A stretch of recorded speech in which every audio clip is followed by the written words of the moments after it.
Dentro del movimiento obrero argentino, la Sociedad Tipográfica ha sido el gremio rector, el que inauguró el largo decurso del movimiento sindical en nuestro país, pero en el presente tiene una derivación muy potente, que es la Federación Gráfica Bonaerense.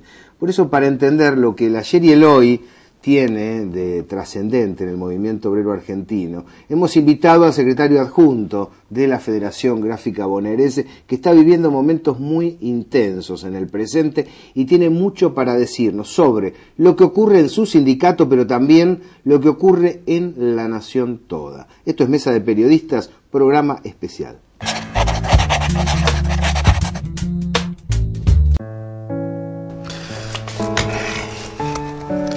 Bueno, abuelo, mira, estas son todas las fechas de pago, están bien claritas. Es un clic, es rapidísimo. Y si querés, lo podemos ir viendo juntos todos los meses. Buenísimo, gracias. Ahora eso sí, yo te ayudé, ahora te toca a vos. Vicky, quiero que sepas que ni siquiera la flor más linda del jardín de la casa de mis abuelos puede igualar la primavera que hay en tus ojos. Ingresa en www.anses.gov.ar y averigua en un solo clic la fecha en la que cobran tus abuelos. Ayuda a tus abuelos. Dedicales un clic por mes. Ellos te dedican toda su vida.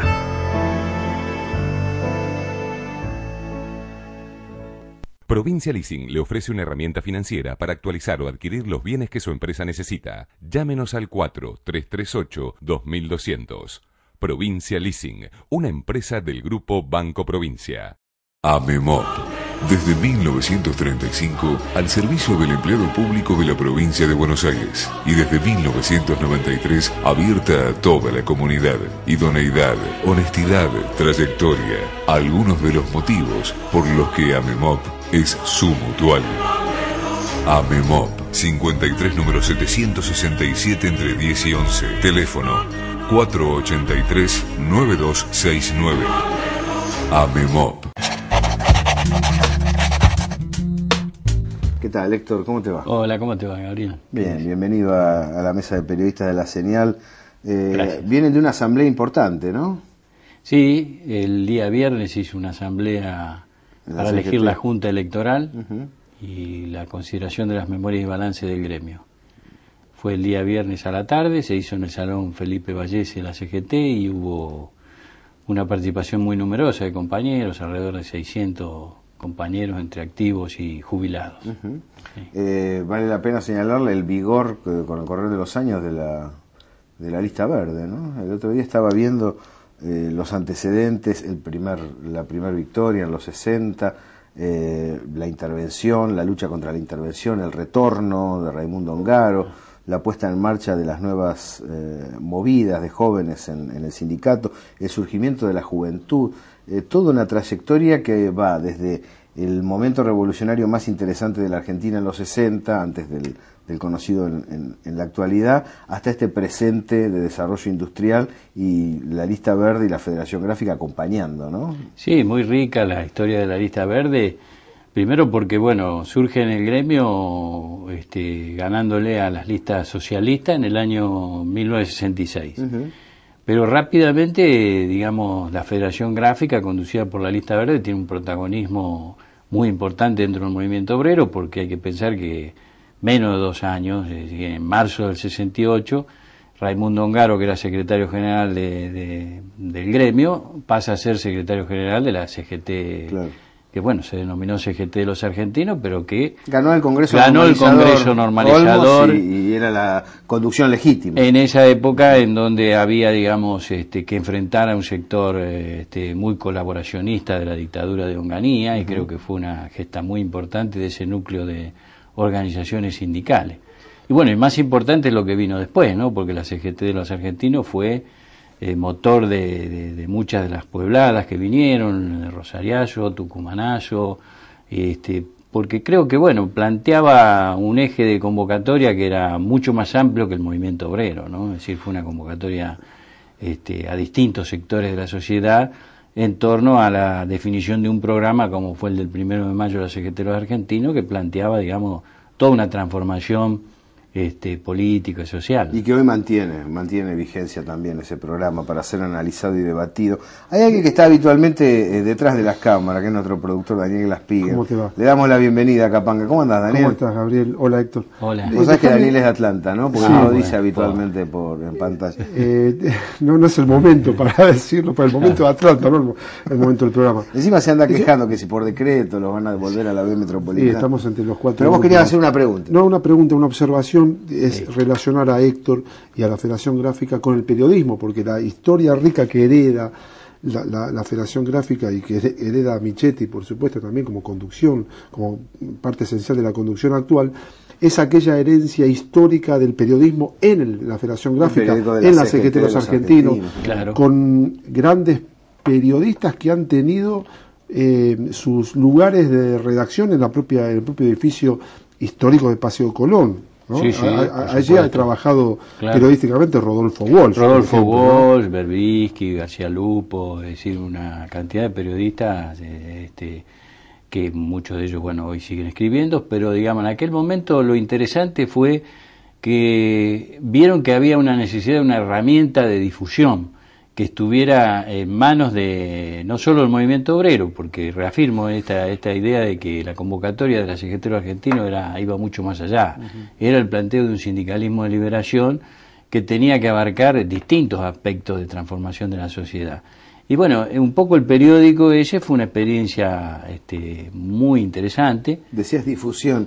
Recordarle a la gente cuántos se llegaron a distribuir. Bueno, se llegaron a distribuir 1.300.000 ejemplares. Una tiradita hacia como para arrimar, ¿no? Y hay que pensar que salió un periodo en la legalidad y un periodo siguió saliendo en la clandestinidad, que incorporó esta idea de los corresponsales populares, es decir, que los mismos delegados de establecimientos o representantes de los barrios eran portadores de información, eran portadores de la información, y también la distribución que se hacía a través de los sindicatos, de los referentes barriales. Déjame saltar un poco en el tiempo, igual vamos seguramente a ir y volver, ¿no? Sí. Pero ¿qué papel jugó el sindicato gráfico en la elaboración de la ley de medios?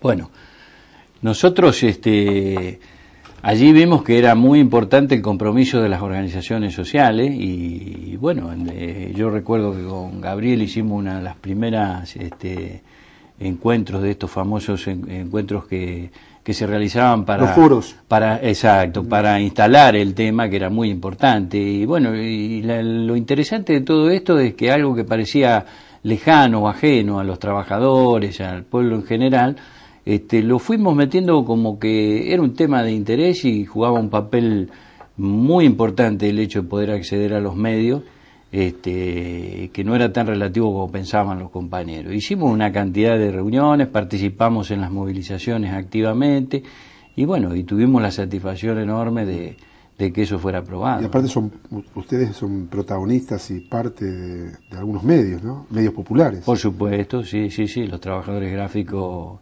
participan en la confección de los diarios y las revistas. Y la participación radiográfica, por ejemplo, también. Y también esa experiencia que yo creo que también hay que remarcarla, ¿no? Sobre todo la radiográfica, porque surge dentro de, digamos, una acción de los trabajadores que es la recuperación de la empresa Conforti, que se transforma en Cooperativa Gráfica Patricio, y haber potenciado lo que había en esa fábrica, que era un estudio de radio, y haberla llevado al nivel que tiene actualmente, que me parece muy importante, radiográfica, un colectivo de organizaciones que está teniendo una programación muy interesante y que pone su granito de arena a esta idea de que haya un sector muy importante de organizaciones sociales participando de la democracia de la palabra. Es interesante cómo encara la federación esto. Yo recuerdo las primeras charlas desde el surgimiento de la radio, era la calidad de la emisión. Exacto. Es decir, porque si no, vos tenés un montón de gente amiga que lee documentos al aire, claro, y no te escucha absolutamente nadie. Lo que ustedes querían, claro, era que se pusiera en marcha una emisora de difusión, claro, no algo solo para los convencidos. Y hablamos mucho, ¿te acordás, Gabriel? Sí. Este tema de que era importante demostrar, no solo criticar a los grandes medios, lo demás, sino demostrar que tenemos capacidad para hacer programas de calidad, podemos hacer, digamos, producciones que le interesen a la gente. Inclusive el sindicato organiza cursos de periodismo radial. Sí. Es decir, está todo el tiempo muy ligado al tema de los medios. ¿Y cómo ves esta discusión que se armó en alrededor de la ley, de la aplicación de la ley de medios y este hostigamiento permanente de los monopolios sobre el gobierno nacional al respecto? Bueno, yo creo que se ha dado un paso muy importante en romper ese bloque que había de que la comunicación estaba en manos de muy pocos grupos concentrados, y entonces creo que esto define claramente que es una batalla como tantas otras que se están dando en el país hoy, pero esta es una de las batallas clave, porque ya no pasarían a ser, digamos, relativamente formadores de opinión pública, y empezarían a existir otras voces que van influyendo sobre la opinión pública, pero fundamentalmente van dando participación a la opinión del pueblo. Claro, hay una cultura que estaba ligado, claro. Exactamente. Es decir, nosotros tenemos, si nos remitimos al aspecto puramente sindical, es muy difícil que aparezca la vida de los sindicatos, todo lo que se hace desde el punto de vista social, de salud, de los propios conflictos gremiales, lo demás, que aparezca en estos grandes medios. Solamente aparecen cuando lo pueden aprovechar, digamos, en función de otros intereses. Como ocurrió el otro día, es decir, en la asamblea nuestra hubo un incidente que no fue un gran incidente, pero llama la atención que la Nación se ocupaba de eso al día siguiente. Una mención para aquellas franjas de izquierda que se posicionan ante la comunidad como defensores del movimiento obrero, pero nunca toman en cuenta la voz del movimiento obrero, que no hacen lo que les parece a ellos. ¿Cómo ves esta crítica acérrima al proceso nacional popular por parte de la izquierda radicalizada, Héctor? Bueno, yo creo que, en definitiva, ellos siempre han tenido una posición muy cerrada, sectaria, muy dogmática, que los pone en una posición de elitista frente a lo que es la voluntad de la mayoría del pueblo. Es decir, esto se refleja que participan de lo que es la democracia hoy, que podemos tener aspiraciones de que sea una democracia que se profundice, que avance más, que sea más participativa. Ellos participan con sus partidos políticos, sacan un 2%, es decir, pero que aunque esté demostrado a través de la voluntad del pueblo que un gobierno, digamos, es ratificado por 11,5 millones de votos, al otro día para ellos no significa absolutamente nada. Qué desafío, ¿no, Daniel, para la izquierda crecer en este marco? Porque cuando sos oposición es relativamente sencillo. Es duro pelear en la oposición, pero cuando tus banderas las han tomado y las plantan adelante y dicen, sí, va a haber justicia social y paritaria de asignación. Sí, además me da la sensación que algunos grupos, por ejemplo, algunos grupos de la izquierda de la que estamos hablando, van a la acción política a partir de los principios y no de la realidad. Con principios, todos tenemos principios, pero algunos parten desde la realidad y construyen desde una realidad, y otros parten desde el ideal, desde el principio. Por lo tanto, hay negación de otros procesos que van circulando más allá de la voluntad de algunos grupos. En general los sectores populares van transitando su experiencia histórica, pero algunos no lo registran, porque registran desde sus principios y no desde la realidad. Sí. Eso me da la sensación de que está pasando también con estos ejemplos que vos también estás dando, ¿no? Sí, yo creo que jamás se van a sumar o enganchar a un proceso que va desarrollando el pueblo, que yo creo que en estos últimos años es un proceso muy interesante, y Gabriel hablaba al principio del tema de la participación de la juventud. Nosotros lo estamos comprobando en el ámbito sindical, es decir, junto con esta reactivación económica, el hecho de recuperar el trabajo y a su vez ahuyentar un poco ese fantasma de la desocupación, del miedo a perder el trabajo, se ha ido sumando y comienza a militar todo un nuevo sector que es la juventud. Y yo creo que eso enriquece tremendamente, porque si bien rescata valores históricos, para la juventud que nosotros vemos en el gremio, si reivindica plenamente lo que son las banderas, las tradiciones y la ideología del gremio, pero incorpora nuevos elementos que hacen a esta realidad, ¿no? Es decir, el hecho de la dinámica de la organización en la fábrica, en los talleres. Claro, porque sincera una situación previa a la muerte de Néstor Kirchner. Claro, de algún modo, en los últimos 2 años lo que hay es una eclosión. Pero cuando nosotros con Jorge Tierba y con otros amigos en la radio recibimos de manera regular todos los jueves a las comisiones internas de los distintos sectores, exacto, uno se encuentra con que el 70% son pibes, claro, son muchachos jóvenes que están arrancando y son delegados, es decir, la participación juvenil viene ya de una década a esta parte con mucha intensidad. Sí, sí, totalmente, sí, sí. Creo que está llamada a jugar un papel trascendental dentro del gremio, de todas las organizaciones, y creo que se está dando su correlato en el aspecto político, ¿no? En un rato vamos a polemizar con aspectos fuertes de la realidad nacional. ¿Dónde hay que imprimir los libros? ¿Cómo se genera más trabajo en la Argentina? ¿Qué pasa con las leyes propuestas desde la CGT? Si hay que aplicarlas o no. ¿Cuál es la relación del gobierno con el movimiento obrero argentino y cómo actúan los empresarios? No, y si hay techo en la discusión paritaria, porque se empieza a circular la idea de que tiene que haber un techo. Hasta acá llegamos. Una pausa en Mesa de Periodistas y nos reencontramos aquí junto a Héctor Amichetti, Federación Gráfica Bonaerense.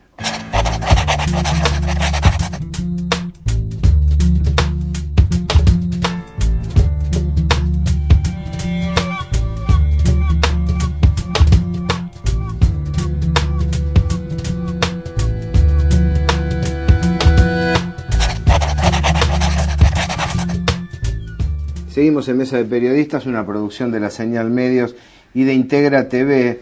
Estamos cerrando ya, último tramo del año, agradecer el trabajo de las cámaras, el trabajo de los directores, los editores, los productores, todos los que colaboran para que aquellos que estamos aquí frente a las cámaras podamos hacer bien nuestro trabajo. Hay mucha dedicación detrás de los distintos productos de la Señal. Ustedes han planteado, Héctor Amichetti, el tema de la realización de libros y publicaciones en la Argentina, generando trabas para la importación con el objetivo de mejorar la capacidad de empleo local. Esto generó una polémica importante y acciones oficiales.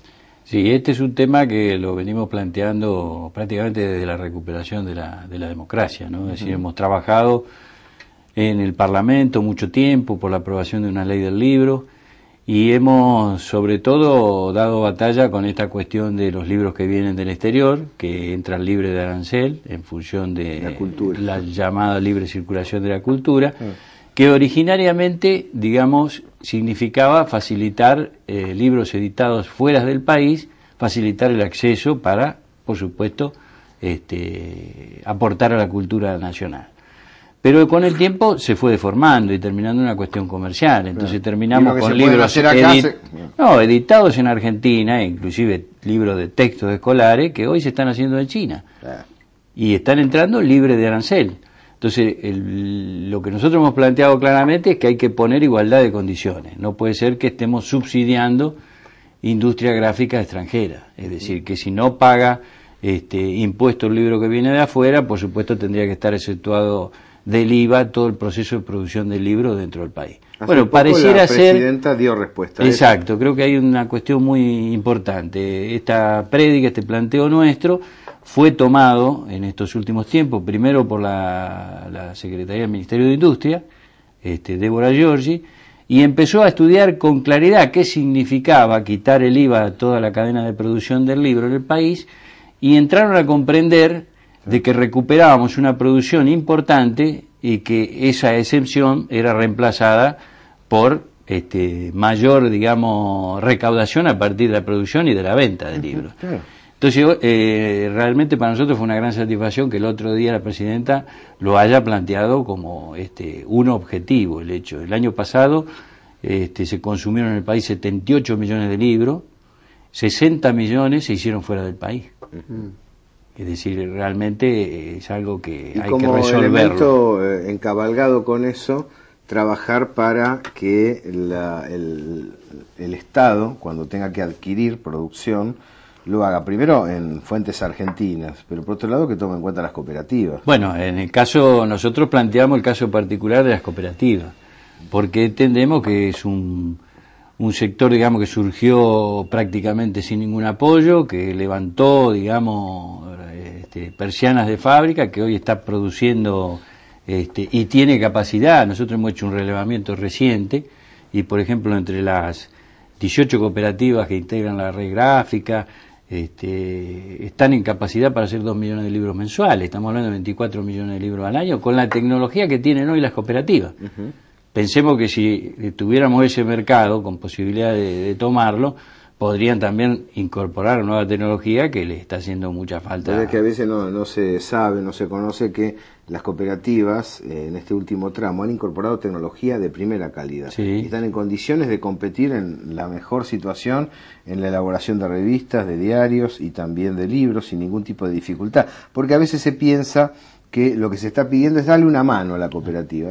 Eso es una determinación solidaria, pero no es eso lo que se pide. Estamos en condiciones de competir de manera plena. El producto es bueno. Hemos hecho ese relevamiento sobre la capacidad actual. Si tuvieran apoyo, que muchas veces es el apoyo que se les niega a las cooperativas, porque al no ser propietarias a veces de sus edificios, porque están en proceso de expropiación, lo demás, es decir, evidentemente no tienen acceso al crédito. Si tuvieran acceso al crédito, tuvieran la posibilidad de otras empresas como las tradicionales, tendrían una capacidad enorme de multiplicar su capacidad de producción a través de incorporación de maquinaria. Y lo que marcamos desde el gremio es esto: gran parte de esos libros terminarían siendo confeccionados en empresas multinacionales que están instaladas acá, que a partir de los 90, antes acá no había empresas multinacionales, hoy sí. Tiene una capacidad de producción enorme. Ahora, lo que decimos que la experiencia demuestra que una empresa recuperada por los trabajadores, una cooperativa que se consolida acá, trabaja dentro del proyecto de producción nacional y popular. Y distributivo. Claro. Una multinacional, hemos tenido ejemplos que de un día para otro decide trasladar sus maquinarias a otro país porque le conviene más la producción en otro país. Además, ¿a dónde van las utilidades? Ha pasado con Quebecor en el año 2001, que se decidieron irse a Colombia y dejaron, digamos, hay 200 trabajadores desocupados. Es decir, hay una concepción de qué tipo de empresa es la que acompaña o está más comprometida con un proyecto genuino de reactivación industrial y crecimiento del empleo y cuáles no. Vos recién hablabas del tema del ingreso, recién Héctor señalaba el tema distributivo, el tema nacional popular. Vos querías hacer alguna consideración, Daniel, sobre las paritarias, ¿no? Sí, porque empieza a surgir una cosita antes sobre este tema, y después sí el tema de las paritarias. Se está impulsando desde hace un tiempo y con éxito la fabricación en la Argentina de herramientas tecnológicas avanzadas para la educación, para las ciencias, etcétera. Qué bueno sería que se tome esto para profundizar y complementar ese nivel de producción tecnológica que hay, por ejemplo, en computadoras nacionales. Y también hacerlo en el sector de libros, porque además, como vos dijiste, diste el dato, si lo repetís, ¿cuál es el consumo de libros por lo menos en el último año? Sí, ha crecido mucho en los últimos años, 78 millones fue el año pasado. Hablamos de toda la gama de libros. Sí, el sector editorial es el que más, editorial llamamos libros de texto, novelas, todo eso es el que más se ha vendido. Pero de esos 60 millones se ha hecho fuera del país, digamos. Ese es en este marco de consumo, de libros, de alimentación, etcétera, de consumo popular, se empieza a discutir la necesidad de empezar o no la discusión paritaria. La presidenta se dirigió a los empresarios y les dijo hay que controlar precios. También se refirió a los trabajadores, le dijo hay que regular las demandas. Palabras más, palabras menos. Ese fue uno de los mensajes de Cristina, por lo menos en los 2 o 3 últimos discursos.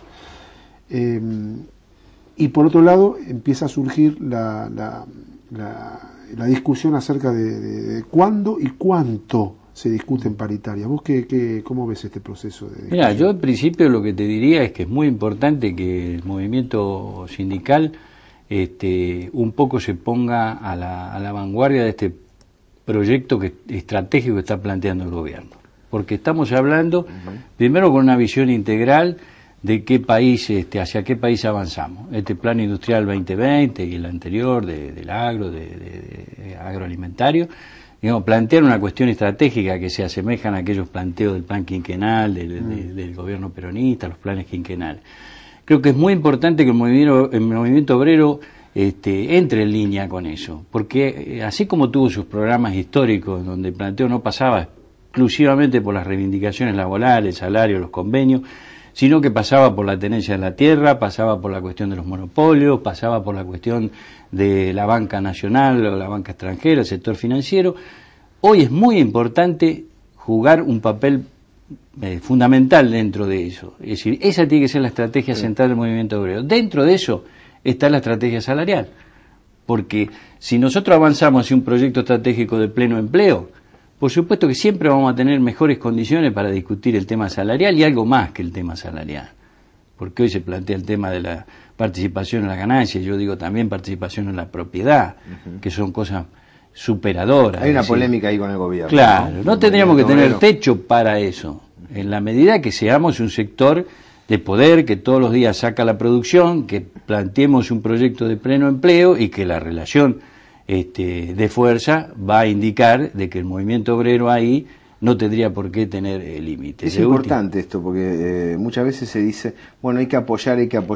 Ahora, necesitamos un movimiento obrero que se zambulla en este proceso nacional popular, que apoye, pero que polemice también, porque hay un interés específico. Es indudable que el interés de los trabajadores tiene una gradación con respecto al del Estado. Claro. Yo creo que si el movimiento obrero se cierra en la cuestión de las paritarias, en la cuestión de la participación de las ganancias a través de una ley del Congreso, limita totalmente el potencial que el movimiento obrero. Hoy tiene que ser vanguardia en este proyecto estratégico de reactivación plena de la industria y de alcanzar el pleno empleo. Y en función de eso discutiremos muchas cosas que superan ampliamente la cuestión del salario, que yo creo que también tiene que hacernos apuntar a que se tiene que fortalecer un sector de propiedad social dentro de un proyecto económico, que ese sector va a ser el principal aliado en un proyecto estratégico, donde hoy no podemos negar que el poder económico está muy concentrado y que esos sectores, digamos, van a poner límites permanentemente hasta dónde queremos llegar, porque ellos satisfacen sus intereses o combaten a los gobiernos. Como dirigente del gremio y dirigente del gremio inmerso en la CGT, ¿te preocupa las tensiones que hay entre la conducción de la CGT y el gobierno? Las tensiones, algunos le dicen peleas, otros le dicen distanciamiento, otros le dicen es parte del proceso político. ¿Cómo lo ves vos? ¿Te preocupa? Yo creo que no son positivas, que tenemos que superar eso, pero esto en función de decir, yo creo que si dejamos de lado intereses sectoriales, indudablemente, y estamos todos dentro de un proyecto estratégico, las discusiones se tienen que dar, por supuesto que se tienen que dar, los intereses no van a desaparecer, pero estaríamos todos apuntando con fuerza a la pelea contra el sector concentrado, que es con el que vamos a tener que dar las batallas por una reforma financiera, por una nueva ley de inversiones extranjeras, es decir, el tema de los impuestos, es decir, ahí hay un sector muy poderoso en el que, bueno, vamos a tener que participar todos los que estamos al lado del campo popular, en la vieja batalla. En este sentido, Cristina tiene razón cuando dijo hace muy pocos días que si este proceso, este proyecto, este modelo cae, los más perjudicados van a ser los trabajadores. No, por supuesto, es decir, yo creo que coincido con eso, lo que digo es que, bueno, el esfuerzo tiene que estar puesto de todos lados, es decir, tanto del gobierno para ir resolviendo ciertas contradicciones que puede tener con un sector del sindicalismo, como del propio sindicalismo, ir superando esas limitaciones que plantea de que la lucha está atada a 3 o 4 banderas. Nos queda apenas un minutito, Héctor, pero además de agradecerte, una pregunta para una respuesta breve. Como hombre de la CGT, ¿pensás que se puede marchar junto a la CTA? ¿Pensás que es importante coaligar esfuerzos? Yo creo que sí, Gabriel, y está totalmente ligado a lo que te decía anteriormente. Si estamos unidos en torno, digamos, a esos grandes objetivos de queremos hacer de esto una nación productiva, con pleno empleo y lo demás, tenemos que estar todos unidos, es decir, ahí no puede haber diferencias. Héctor Amichetti, Federación Gráfica Bonaerense, muchas gracias. No, gracias a ustedes. Gracias, Daniel. No, por favor. Nos encontramos la semana que viene aquí en Mesa de Periodistas.